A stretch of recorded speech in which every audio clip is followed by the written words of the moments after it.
형제들이여, 어떤 사람이 무슨 범죄한 일이 드러나거든 영의 사람인 여러분은 온유한 마음으로 그런 사람을 바로 잡아주고 자기를 살펴 유혹에 빠지지 않도록 하십시오. 서로 짐을 나눠 지십시오. 그렇게 함으로 여러분은 그리스도의 법을 완성하게 될 것입니다. 만일 누가 아무것도 아니면서 무엇이라도 된 것처럼 생각한다면 그는 자기를 속이는 것입니다. 각 사람은 자기의 행위를 돌아보십시오. 그러면 자랑할 것이 자기 자신에게는 있어도 남에게까지 할 것은 없을 것입니다. 사람은 각자 자기의 짐을 져야 합니다.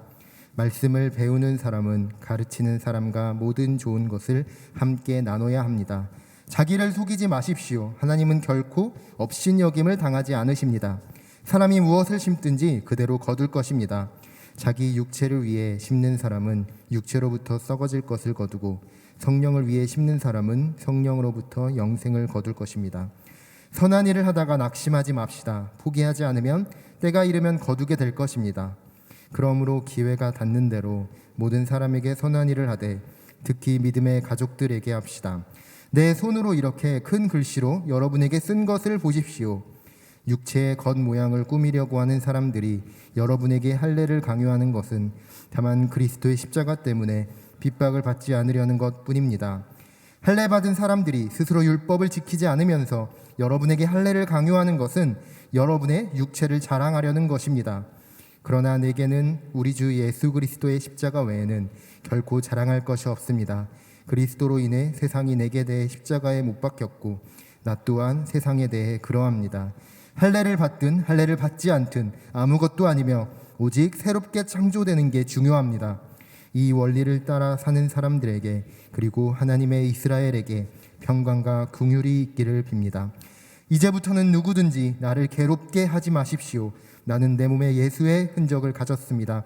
함께 읽겠습니다. 형제들이여, 우리 주 예수 그리스도의 은혜가 여러분의 심령에 있기를 빕니다. 아멘. 네, 오늘 하나님께서 우리에게 주시는 말씀을 통하여서 우리가 큰 은혜 받기를 원합니다. 드디어 이제 갈라디아서 6장, 갈라디아서의 대단원이 우리 대단원의 말씀을 우리가 함께 보았습니다. 그래서 6장의 말씀을 잠깐 좀 정리하고 넘어가기를 원하는데요. 갈라디아 교회는요, 어떻게라는 질문에 빠져 있었습니다. 어떻게 예수님을 믿을 것인가, 또 어떻게 하나님을 붙잡을 것인가, 이 어떻게라는 질문에 빠져 있었을 때 거짓 교사들이 그들 가운데 들어와서 할례를 받아야 한다, 그리고 율법을 지켜야 한다, 율법을 지켜야 구원을 받을 수 있다라는 이야기를 선포하게 되고, 갈라디아 교인들은 그 이야기에 빠져서 예수님이 주신 자유를 잃어버린 채 다시금 율법의 메인 인생으로 살아가게 되었습니다. 이에 바울은 그들에게 편지를 썼죠. 갈라디아서라는 편지를 씀으로 인하여 다시 한번 예수 그리스도의 자유로의 부름을 그들에게 전했습니다.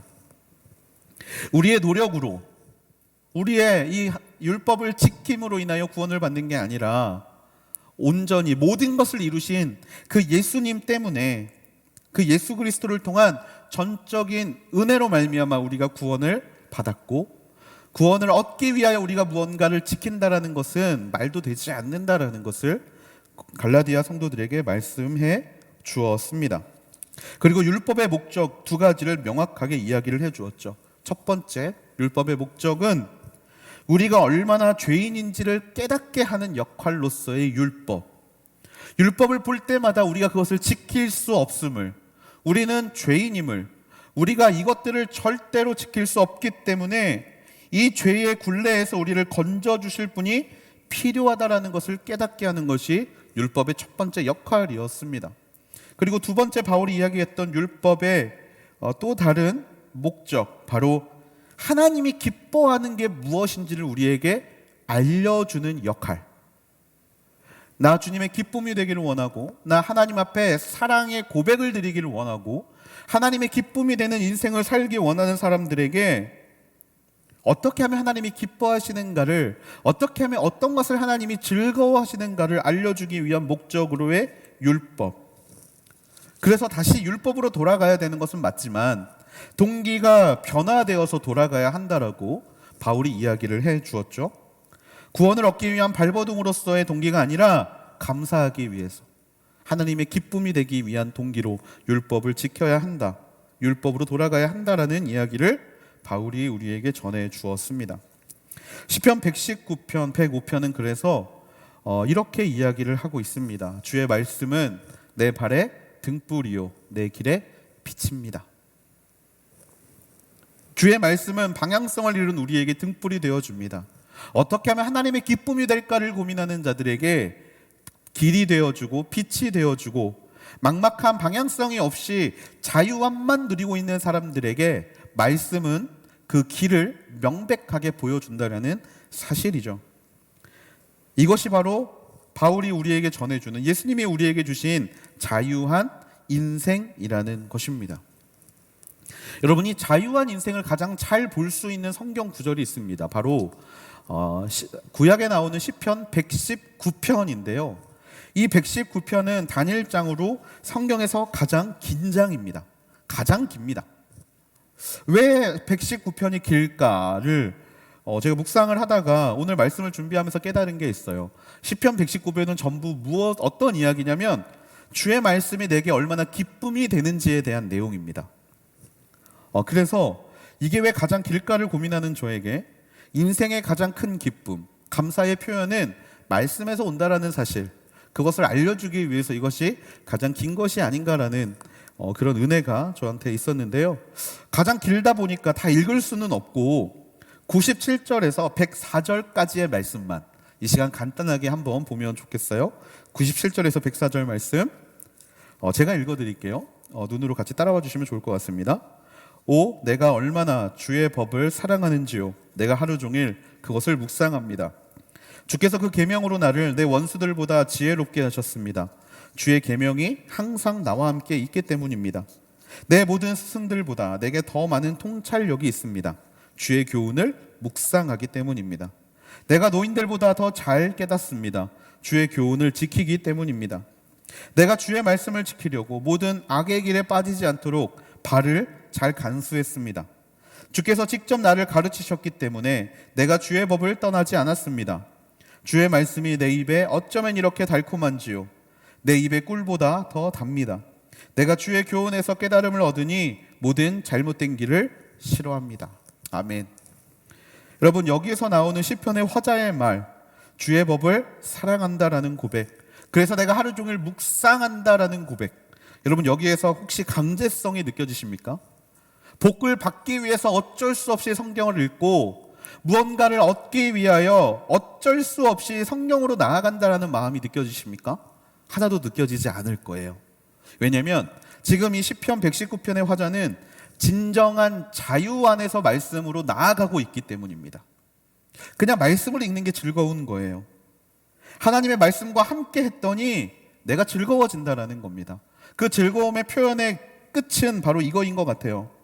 주의 말씀이 내 입에 어쩌면 이렇게 달콤한지요. 말씀을 지키는 것이 나에게, 말씀을 읽는 것이, 말씀을 보는 것이 이렇게 달콤한 꿀과 같은 인생, 말씀을 지키는 것이 나에게 이렇게 큰 즐거움이 될 수 있는 인생, 여러분 모두 이런 인생들이 되기를 주님의 이름으로 축복합니다. 이것이 바로 진정한 자유, 말씀 안에서 누리게 되는 진정한 자유라는 사실입니다. 우리는 바울의 편지를 통하여서 바로 이러한 것들을 우리의 인생에서 깨달을 수 있어야 한다라는 것입니다. 그것이 바로 갈라디아서를 우리의 인생으로 살아내는 바로 하나님의 메시지이자 우리에게 갈라디아서를 주신 이유라는 것이죠. 우리는 바울의 편지를 통하여서 삶의 방향성을 하나하나 깨달아가고 있습니다. 자, 그러면 여기에서 그러면 말씀이 이야기하는 것이 하나님의 기쁨이 되는 방법이라면 하나님의 기쁨이 되기 위해서 우리가 말씀을 열심히 읽어야 되잖아요. 그러면 다 읽지 않으면 말씀이 말하는 방향성이 무엇인지 모를 수 있습니다. 특히 이방인들, 갈라디아 이방인들은 유대인들처럼 토라라고 불리우는 모세 오경을 다 읽지 않았기 때문에 방향성을 잡기가 쉽지 않았어요. 마치 오늘날 하나님을 믿는 초신자들, 또 교회에 나온 지 얼마 안 되는 분들을 성경을 읽지 못했기 때문에 어떠한 방향성을 잡지 못합니다. 그래서 바울은 친절하게 그 말씀의 방향성을 한 단어로 정리해 주었습니다. 여러분 그것 혹시 기억하시나요? 5장 14절 말씀입니다. 5장 14절 말씀 같이 한번 읽어보겠습니다. 시작. 왜냐하면 모든 율법이 내 이웃을 내 자신과 같이 사랑하라라고 하신 한마디 말씀 안에서 완성되기 때문입니다. 그런 사람들을 위해서 바울은 한마디로 말씀의 방향성, 율법의 방향성을 정리해 주었습니다. 이웃을 내 몸과 같이 사랑하는 것. 말씀을 읽어갈 나중에 구체적으로 더 명확한 것을 알게 되겠지만 하나님의 말씀을 묵상하는 과정 이전에도 하나님의 기쁨이 되기 위하여 살아갈 수 있는 모든 사람들을 통하여서 너의 인생의 방향성을, 하나님의 기쁨이 되기 위한 방향성을 어디에 맞춰라? 이웃을 사랑하는 데에 맞춰라. 사랑으로 서로 종노릇하는 데에 맞춰라. 그것을 바울이 이야기해 주었습니다. 방향성이라고 하니까 어쩔 수 없이 따라가야 되는 율법처럼 보일지 모르겠지만 그것이 아니라 진짜 복음을 받아들인 사람들이 당연히 그렇게 살아야 되는 것, 그것을 미리 말해 준 것이죠. 여러분 지난주에 우리가 성령의 열매에 대한 이야기를 나누었습니다. 성령의 열매. 그런데 여러분 혹시 이 성령의 열매는 방향성을 가지고 있다는 것 혹시 찾아보신 분이 계실지 모르겠습니다. 성령의 열매는요, 나 혼자 따먹기 위해서 열리는 열매가 아닙니다. 성령의 열매는 성품의 열매입니다. 성품의 열매. 그리고 이 성품은 타인과의 관계에서 드러나는 열매입니다. 나 혼자 오래 참고, 나 혼자 온유하고, 나 혼자 사랑하고, 나 혼자 충성하고 절제하고, 나 혼자 선함을 가지고 있으면 되는 게 아니라 다른 사람과의 관계 안에서 오래 참고 온유하며 화내지 않고 성실하게 충성을 다하는 이런 모든 내용들이 다른 사람들과의 관계하고 연관이 되어 있다는 것을 우리는 잊지 말아야 해요. 그래서 바울은 편지를 마치면서까지 율법의 멍해가 되지 않도록 실제적인 삶 가운데서 이웃을 어떻게 사랑해야 하는지, 이웃과의 관계에서 성령의 열매를 어떻게 맺어가야 하는지를 오늘 말씀을 통해 우리에게 끝까지 책임을 다해 보여주고 있는 것입니다. 그러면 바울이 이야기를 하는 이웃을 어떻게 사랑해야 되는지에 대한 실제적인 가이드, 오늘 세 가지를 좀 함께 보기를 원하는데요. 먼저 첫 번째입니다. 바로 잡아주고 짐을 나누어 지라라는 것입니다. 바로 잡아주고 짐을 나누어 지라. 1절 말씀입니다. 우리 같이 한번 읽어보겠습니다. 시작. 형제들이여, 어떤 사람이 무슨 범죄한 일이 드러나거든 영의 사람인 여러분은 온유한 마음으로 그런 사람을 바로 잡아주고 자기를 살펴 유혹에 빠지지 않도록 하십시오. 아멘. 믿음의 걸음을 함께 걸어가는 사람들, 그런 형제가 죄를 지었을 때 어떻게 하면 이웃을 사랑하는 마음으로 함께 할 것인가? 그것에 대한 바울의 대답은 그들을 바로 잡아주어야 한다라는 것입니다. 그들의 걸음을 바로 잡아주어야 한다. 그런데 그냥 잡아줘야 되는 것이 아니라 어떻게? 온유한 마음으로 잡아주어야 한다라는 것입니다. 이 온유함은요, 성령의 열매에 나오는 온유함과 같은 말입니다. 내 안에 상대적 우월감을 가지고 권면하지 말라라는 거예요. 여러분, 우리가 다른 사람에게 권면할 때, 그렇게 살면 안 된다라고 이야기를 할 때 어떤 마음으로 이야기를 합니까? 마치 나는 의인이 된 것처럼 이야기할 때가 많습니다. 나는 그렇게 살지 않기 때문에 야, 그렇게 살면 안 돼. 나는 정말 잘 살고 있기 때문에 야, 너는 그렇게 살면 안 되는 거야 라고 권면할 때가 많아요. 그런데 여러분, 이것은 온유함이 아닙니다. 온유함이라는 것은요, 내 생각이 들어가서는 안 되는 거예요. 하나님이 주인됨을 인정하는 것이 온유함입니다. 나의 의견과 나의 생각과 나의 마음을 이야기하는 게 온유함이 아니라 하나님의 마음, 하나님의 생각, 하나님의 뜻을 말하는 게 온유함입니다. 자, 그렇다면 온유함을 가지고 권면하라는 이야기는 무엇입니까? 나도 똑같은 죄인이라는 사실을 인정하고 이야기를 하라는 거예요. 내가 잘하니까 정죄할 수 있어가 아니라 내가 어떻게 이 문제 앞에서 하나님 앞에 나아갔고 얼마나 처절하게 이 문제를 가지고 싸웠는지를 기억하면서 정말 내가 힘들었기 때문에 그 사람의 힘든 마음을 정말 공감하면서 권면하라라는 이야기입니다. 권면은 쉽지가 않죠. 잘못 권면했다가 무슨 일이 벌어집니까? 싸움이 납니다. 그래, 넌 그렇게 잘나서 나한테 그런 말 하는 거야? 야, 너나 똑바로 살아. 이런 일들도 벌어지고 있고요. 야, 나한테 신경 꺼. 왜 이렇게 남한테 관심이 많아? 라고 이야기하는 경우도 생깁니다. 사랑하는 마음으로, 귀한 마음으로 전했는데 자녀들은 부모님에게 이렇게 이야기를 하죠. 내가 알아서 할게. 제발 관심 좀 꺼. 이런 모든 것들이 사랑에서 나오지만 그 모든 것들이 사랑으로 받아들여지지 않을 때가 너무나 많습니다. 아무리 온유한 마음으로, 그래, 온유한 마음으로 권면해야지라고 이야기를 하지만 그 과정 가운데에서 여러 가지 문제들이 발생을 해요. 그래서 요즘의 세상의 특징은요, 권면하지 않습니다. 관심을 끊는 게 가장 편한 세상이에요. 그래, 너 네 인생 살아, 나 내 인생 살게. 뭐 나만 잘 살면 됐지. 굳이 내가 번거롭게 다른 사람들한테 권면하며 살 필요가 있겠어? 그렇게 정말 개인화되고 파편화돼가는 게 우리의 모습 아닙니까? 하지만 사랑한다라면 바로 잡아주어야 합니다. 이 바로 잡는 과정 가운데 고통이 생길 수 있습니다. 바로 잡다라는 단어, 이 카타르티조라는 원어는요, 어떤 뜻이 들어있냐면 어긋난 뼈를 되돌리다라는 뜻이 담겨져 있습니다. 탈골된 뼈를 여러분 맞추려면 무엇이 따르죠? 고통이 따릅니다. 바로 잡는 과정에서는요, 고통이 따르는 게 당연한 겁니다. 그런데 이 고통은 어떤 고통이냐? 치유의 고통입니다. 회복의 고통이에요. 낫기 위해서 감당해야 하는 고통인 것입니다. 그렇기 때문에 다른 사람을 바로 잡아주는, 권면하는 과정 가운데 생기는 고통은요, 당연히 감내해야 하는 고통입니다. 이 고통을 우리가 왜 겪어야 됩니까? 안 하면 편한데요, 사랑하기 때문에 감당해야 되는 거예요. 사랑하기 때문에 이러한 고통, 왜 오지랖 부려, 왜 이렇게 나한테 관심이 많아? 라는 이런 말의 공격들도 우리는 감당할 수 있어야 한다는 거예요. 왜? 사랑하기 때문에.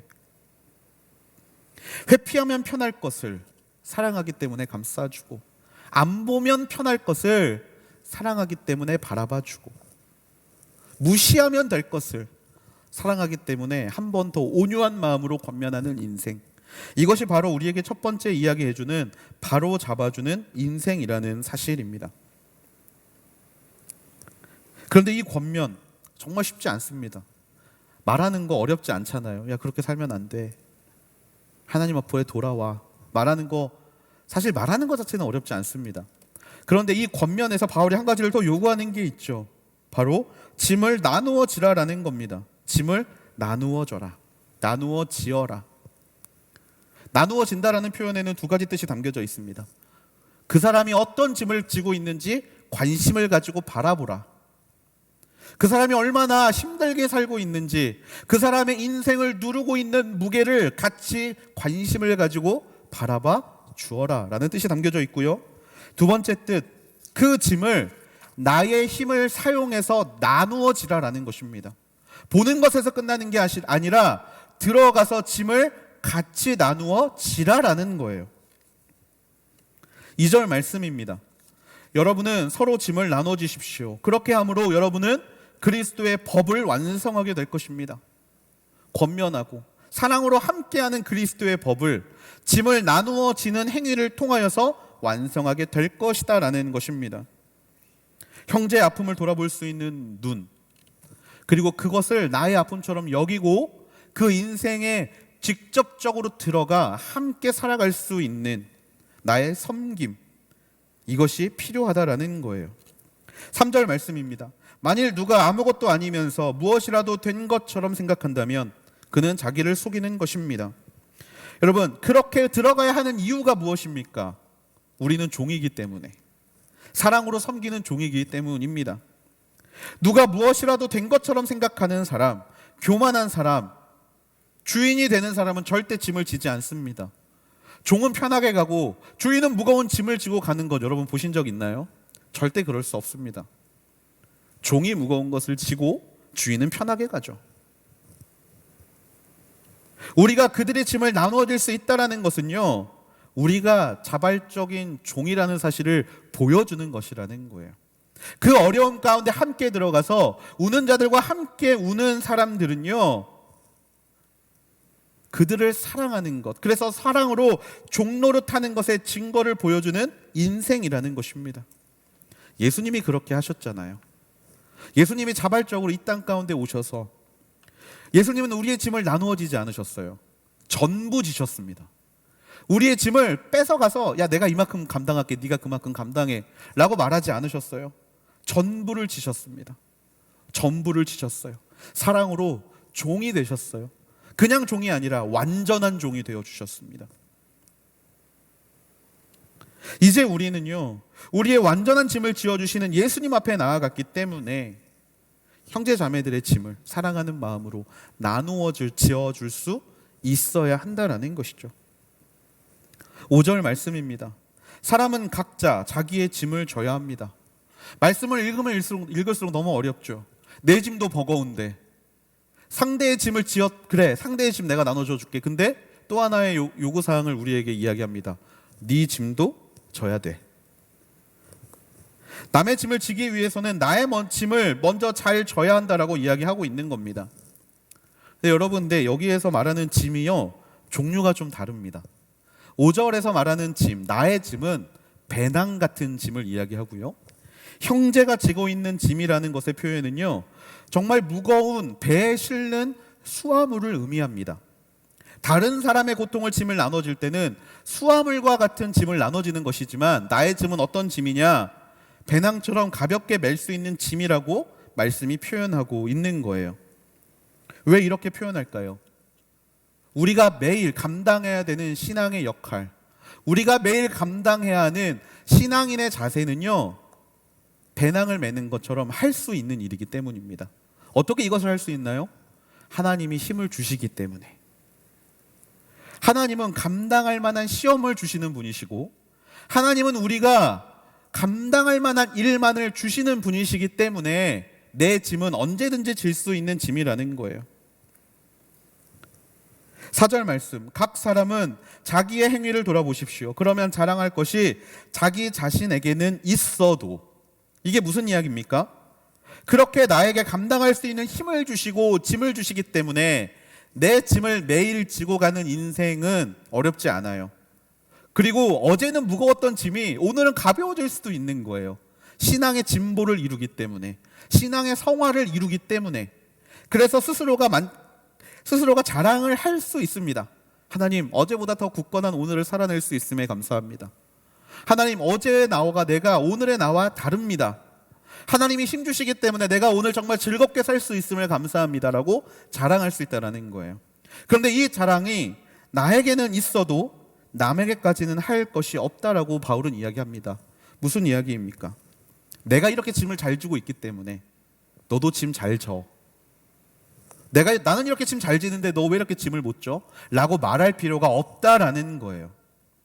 오늘의 나의 짐, 배낭과 같은 짐을 잘 지는 사람은 하나님과 함께하는 인생, 하나님께서 힘 주시는 것을 공급받는 인생, 그래서 매일의 인생 가운데 하나님과의 깊은 교제를 나누는 사람이기 때문에 그 일을 감당할 수 있지만, 지금 우리 주변의 누군가는 이런 관계 가운데 없을 수 있기 때문에 그가 지고 있는 짐은 더 무거워지는 것이고, 그가 감당해야 될 역할은 더욱더 크게 보일 것이며, 그가 지금 당하고 있는 고통은 우리와는 전혀 별개의 다른 고통이라는 것을 말해주고 있다라는 것입니다. 나보다 더 못한 사람과 비교해서 교만에 빠져서도 안 될 것이고요, 나보다 더 잘 지고 있는 사람들을 보면서 좌절하거나 절망할 필요도 없다라는 거예요. 나의 짐을 잘 진다라는 것은 그런 것입니다. 우리는 우리의 짐을 잘 지어야 합니다. 하나님의 도우심을 구하면서 우리의 짐을 잘 지어야 돼요. 하지만 거기에서 만족해서는 안 됩니다. 판단하지 않는 모습으로, 종의 모습으로, 종이 이유가 있어서 주인의 짐을 들어주는 게 아니라 종이기 때문에 들어주는 거 아닙니까?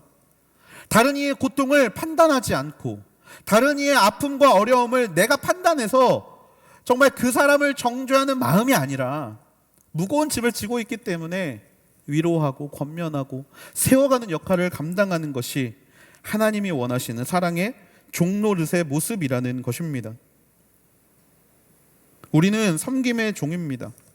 섬김의 종. 이 섬김의 종의 마음이 우리 요셉 청년부 안에 언제나 넘칠 수 있게 되기를 주님의 이름으로 축복합니다. 여러분, 서로 권면할 수 있는 요셉 청년부 되기를 주님의 이름으로 축복합니다. 교만함에 가득 차서 하는 권면이 아니라 온유한 마음으로 권면할 수 있게 되기를 축복합니다. 그리고 다른 사람에게 권면할 때 그 사람의 짐을 나누어 지면서 권면할 수 있는 저와 여러분이 되기를 주님의 이름으로 축복합니다. 그것이 사랑으로 종노릇하는, 바울이 우리에게 이야기해주는 첫 번째, 바로 잡아주고 짐을 나누어 지라라는 권면인 줄을 믿습니다. 두 번째 권면입니다. 바울이 우리에게 이야기해주는 두 번째 권면은 교제의 자원을 나누어야 한다라는 것입니다. 교제의 자원. 이게 무슨 말이냐면요, 6절 말씀을 함께 보겠습니다. 6절 말씀. 말씀을 배우는 사람은 가르치는 사람과 모든 좋은 것을 함께 나누어야 합니다.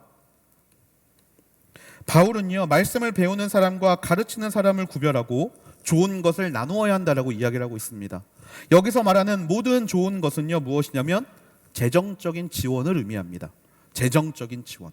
한마디로 말씀을 배우는 사람이 말씀을 가르치는 사람에게 재정적인 지원을 함께 공유할 수 있어야 한다는 것을 의미해요.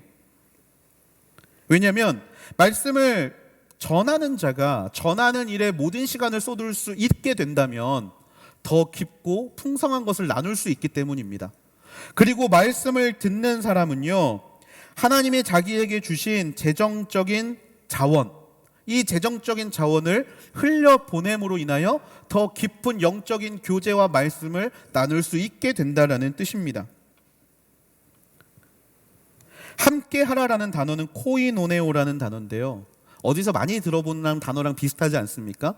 코이노니아, 교제, 나눔이라는 단어예요. 교제, 나눔. 한마디로 말씀을 배운다라는 것은 수강료를 내고 수업을 듣는 과정이 아니라는 거예요. 무언가를 교회에서 배워간다라는 것은요, 우리가 헌금을 내고 수업을 듣는 개념이 아니라는 겁니다. 이것은 뭐냐면 자원을 교제하는 데 사용하는 거예요. 말씀을 가르치는 달란트를 받은 사람은 그 달란트를 교제의 마음으로 흘려보내주는 것이고요, 재정적인 부담을, 재정적인 자원을 하나님 앞에 특별히 받은 사람들은 그것을 플로잉 흘려보냄을 통하여서 이 가지고 있는 자원끼리의 교제가 일어나는 것이 교회라는 것입니다. 가르치는 자에게는 영적 은사를, 배우는 자에게는 재정적 은사를 각각 자원으로 하여서 교제가 일어나는 곳, 그곳이 바로 교회라는 사실입니다. 여러분, 심는 것을 그대로 거두는 질서는요, 하나님의 절대 진리입니다. 울면서 씨를 뿌리는 자는 기쁨으로 단을 거두게 되는 진리, 이것은 하나님 안의 절대 진리예요. 우리가 하나님께 받은 것, 바울은 재정적인 이야기를 하지만 거기에서 넘어가서 우리가 하나님께 받은 달란트, 우리가 하나님께서 받은 은사, 우리가 하나님께 받은 모든 것들을 자원으로 여긴다면, 여러분, 이것들을 우리가 흘려보내는 인생을 살아야 한다라는 것입니다. 그것이 무슨 인생이다? 섬기는 인생이다라는 거예요. 그것을 흘려보낸다라면, 그것을 심는다면 하나님은 그것을 거두게 하시는 줄로 믿습니다. 7절 말씀입니다. 자기를 속이지 마십시오. 하나님은 결코 업신여김을 당하지 않으십니다. 사람이 무엇을 심든지 그대로 거둘 것입니다. 그렇게 하나님이 나에게 주신 자원을 흘려보내는 사람은요, 하나님 앞에 드리는 사람은요, 하나님께서 그대로 거두게 하실 것입니다. 그런데 여러분, 여기 말씀에 바울의 경고를 우리가 기억해야 돼요. 그 하나님이 주신 자원들을 나를 속이는 것처럼, 그래, 이 정도면 충분해, 그냥 이 정도면 됐어, 하나님한테 흘려보내지 않는 인생은 어떻게 된다라고 이야기를 하고 있냐면, 하나님은 결코 업신여김을 당하지 않는다라고 이야기하십니다. 우리가 인색하게 하나님 앞에 우리가 가지고 있는 자원들을 드릴 때 우리가 인색하게 하나님이 주신 달란트를 하나님의 일에 사용할 때 하나님은 업신여김을 당하지 않는다라는 이야기예요. 바울의 경고를 우리는 기억해야 됩니다. 8절 말씀입니다.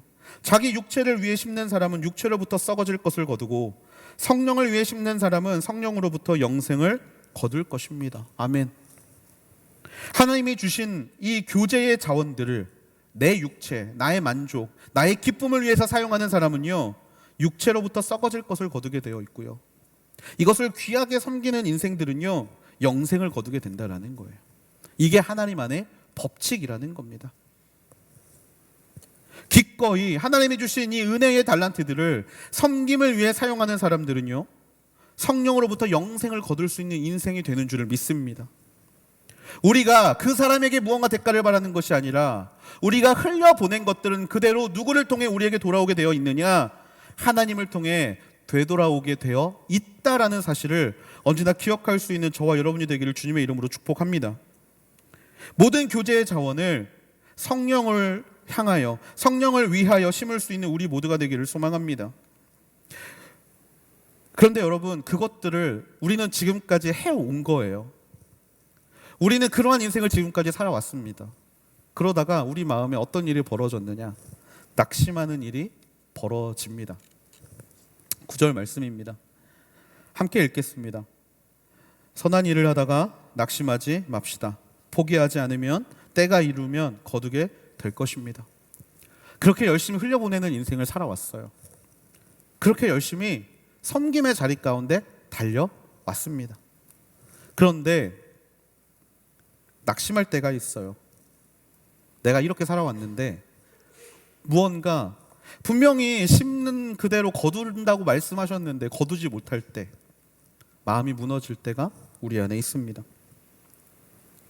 특별히 이렇게 낙심한 분들이 요즘 청년부 가운데 정말 많은 것 같더라고요. 너무 안타까운 마음이 좀 있었습니다. 시간을 하나님 앞에 정말 많이 드리고 섬김의 자리 가운데 기꺼이 달려가서 그 자리를 섬기고 그렇게 열심히 하나님 안에서 교제하면서 열심히 달려왔는데 시간이 지나고 나이가 들고 왠지 나는 축복받지 못한 것 같고 왠지 나는 무언가 결과를 얻지 못한 것 같고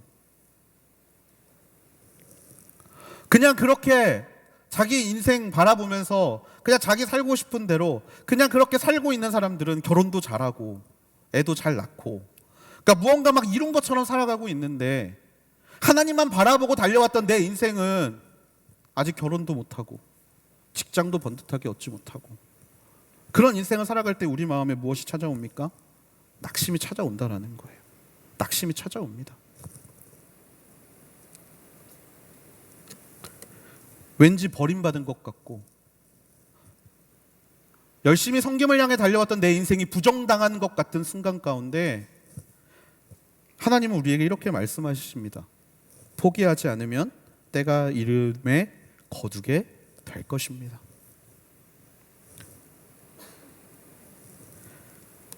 그것들을 기꺼이 내가 감당하고 그것에 낙심하지 않고 끝까지 하나님을 향해 달려가는 인생 가운데 하나님이 준비해 놓으셨다라는 거예요. 거두게 될 것이 반드시 있게 될 줄로 믿습니다. 무너져버린 우리의 마음 가운데 하나님을 향해 여태까지 살아왔다라고 그렇게 고백했는데 아무것도 없는 것만 같은 우리의 인생 가운데 하나님은 분명히 말씀하십니다. 포기하지 않으면 때가 이름에 반드시 그것을 거두게 될 것이다. 여러분, 이 사실이 우리에게 믿음이 되어야 할 줄로 믿습니다. 여러분, 믿는 자는 거두게 될 것입니다. 믿는 자는 거두게 될 것입니다. 좌절하지 마십시오. 포기하지 마십시오. 선한 일을 내버려 두지 마십시오. 하나님의 부르심의 자리 가운데, 하나님의 이끄심의 자리 가운데 하나님이 여러분에게 주신 이 교제의 자원을 사용하는 일에 낙심하지 않게 되기를 주님의 이름으로 축복합니다. 이루실 것입니다. 반드시 주실 것이에요. 때가 되면 거두게 하실 것입니다. 여러분, 그것들을 남의 일로 듣는 것이 아니라 나의 일로 경험할 수 있는 우리 요셉 청년부 되기를 주님의 이름으로 축복합니다. 그래서 그 믿음의 고백들이, 믿음의 간증들이 언제나 우리 가운데 일어날 수 있게 되기를 축복합니다. 반드시 일어날 일입니다. 반드시 일어날 거예요. 세 번째입니다. 바울이 우리에게 이야기를 하는 세 번째, 십자가를 자랑하는 일을 해야 한다라는 것입니다. 십자가를 자랑하는 일. 11절 말씀에 바울이 이렇게 이야기합니다. 내 손으로 이렇게 큰 글씨로 여러분에게 쓴 것을 보십시오. 내 손으로 썼다라는 것은 앞에서 말하는 1장부터 6장 10절까지는 자기가 쓴 게 아닙니다. 대피를 했어요. 바울이 이야기를 하면 옆에서 그것을 누군가가 적어준 것입니다. 그런데 갑자기 태도를 바꿔서 이제 글씨를 쓰기 시작합니다. 왜일까요? 중요하기 때문입니다. 가장 중요하기 때문에. 대필의 위험은 듣는 사람이 자기의 생각대로 그것을 쓸 수 있는 것이 살짝 위험한데, 직접 쓰면 그것을 미연에 방지할 수 있기 때문에 바울은 감옥에서 죽어가고 있지만 다시 한번 힘을 내서 이 부분을, 말씀을 본인이 직접 적게 됩니다. 내가 자랑하는 것이 무엇인가? 여러분, 이것이야말로 우리의 신앙의 현주소를 가장 잘 보여주는 것임을 우리는 잘 알고 있습니다. 내가 무엇을 자랑할 것인가? 복음을 제대로 알면 자랑할 것은 하나밖에 남지 않습니다. 십자가밖에 남지 않습니다. 복음을 제대로 알면 남는 것은 십자가의 자랑밖에 없습니다. 14절 상반절은 이렇게 이야기합니다. 그러나 내게는 우리 주 예수 그리스도의 십자가 외에는 결코 자랑할 것이 없습니다. 바울은 자신의 손을 들어서 친히 죽어가고 있는 지금 이렇게 고백합니다. 나에겐 십자가밖에 자랑할 것이 없습니다. 십자가를 자랑하는 사람은 예수님의 공로를 이야기할 수밖에 없습니다. 하나님이 다 하셨기 때문에, 예수님이 다 이루셨기 때문에, 나라는 사람의 모든 인생을 예수님이 다 이루셨기 때문에. 거짓 교사들은 자신의 할례받음을 자랑합니다. 자신이 누구에게 배웠는지를 자랑합니다. 자신이 얼마나 많은 율법을 지키고 있는지를 자랑합니다. 그런데 바울은 무엇을 자랑합니까? 십자가만을 자랑합니다. 능력이 없어서? 아니요. 능력을 주신 분이 예수님임을 알기 때문에. 스펙이 없어서? 아니요. 그 모든 것들을 허락하신 분이 예수님임을 알기 때문에. 바울의 모든 인생을 만지신 것이 예수님이시고 모든 힘을 주신 분이 예수님인 것을 알기 때문에, 죽어가는 바울을 살리신 것이 예수님임을 알기 때문에 십자가밖에 자랑하지 않습니다. 여러분, 우리는 어떤가요? 우리의 인생은 십자가를 자랑하며 살고 있습니까? 십자가를 자랑할 때 우리는 눈치를 봅니다. 어떤 눈치를 보나요? 세상의 눈치를 봅니다. 어떻게 하면 쿨한 그리스도인이 될 수 있을까를 고민하고요. 제가 어릴 때 들었을 때 가장 충격적인 이 단어 중에 하나가 007 크리스천이라고, 비밀 요원처럼 이렇게 주일에만 갑자기 딱 변신해서 교회를 가고 평일에는 정말 비밀 요원처럼 살아간다고 해서 007 크리스천이라는 말이 있었는데, 우리는 세상의 눈치를 너무 많이 보죠. 남이 어떻게 나를 볼까? 나를 어떻게 생각할까? 이런 고민들을 많이 합니다. 12절 말씀입니다. 육체의 겉모양을 꾸미려고 하는 사람들이 여러분에게 할례를 강요하는 것은 다만 그리스도의 십자가 때문에 핍박을 받지 않으려는 것뿐입니다. 왜 거짓 교사들이 이렇게 할례를 강요했을까요? 예수 그리스도를 믿는 표라고 왜 그것을 강요했을까요? 할례는 밖으로 드러나는 것이 아니기 때문입니다. 할례는 밖으로 드러나는 것이 아니기 때문이에요. 당시 이 시대는요, 십자가를 자랑하던 사람들은요, 핍박을 받는 세상이었습니다.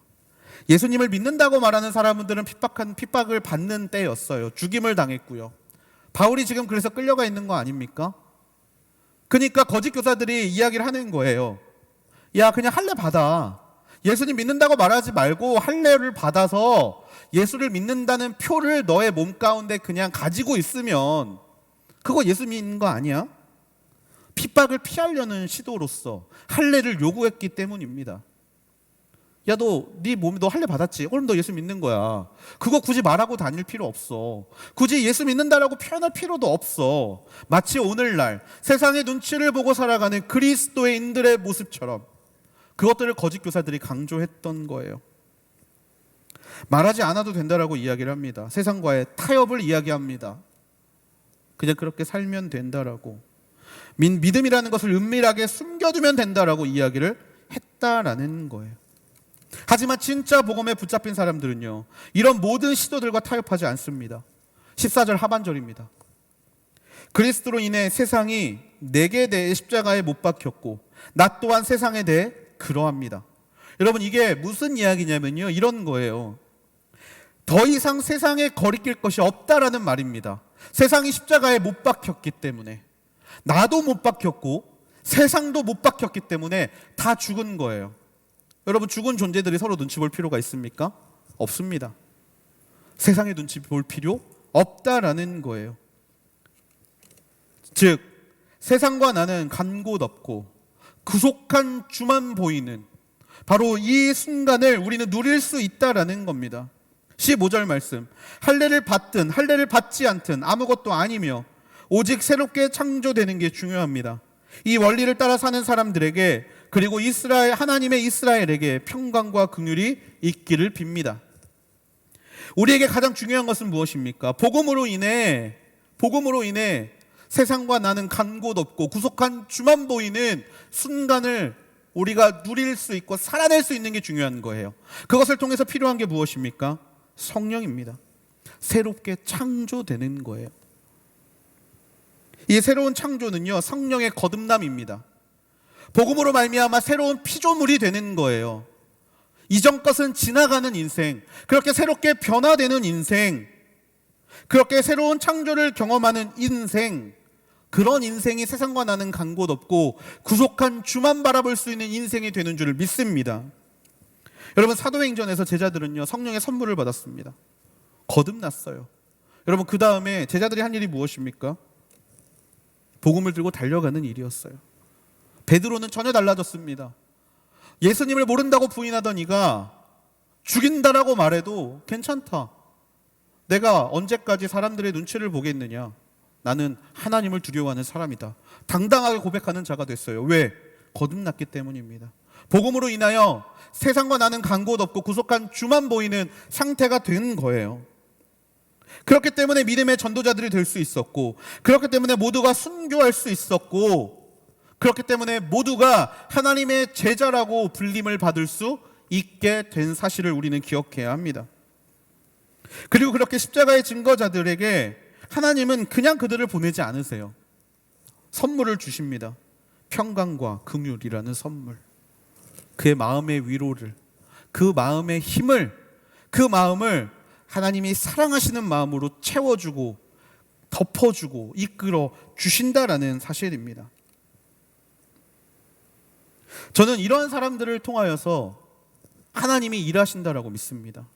이런 사람들을 통하여서, 이런 섬김을 통하여서 이 시대 가운데 진짜 섬김의 종의 모습을 드러내 주신다라고 믿습니다. 그리고 이런 사람들이 입을 열어서 하나님을 이렇게 찬양하게 되는 거예요. 찬송가, 예수로 나의 구주 삼고. 여러분, 이 찬양 아십니까? 예수로 나의 구주 삼고. 이 사람들은 이렇게 고백할 수밖에 없는 겁니다.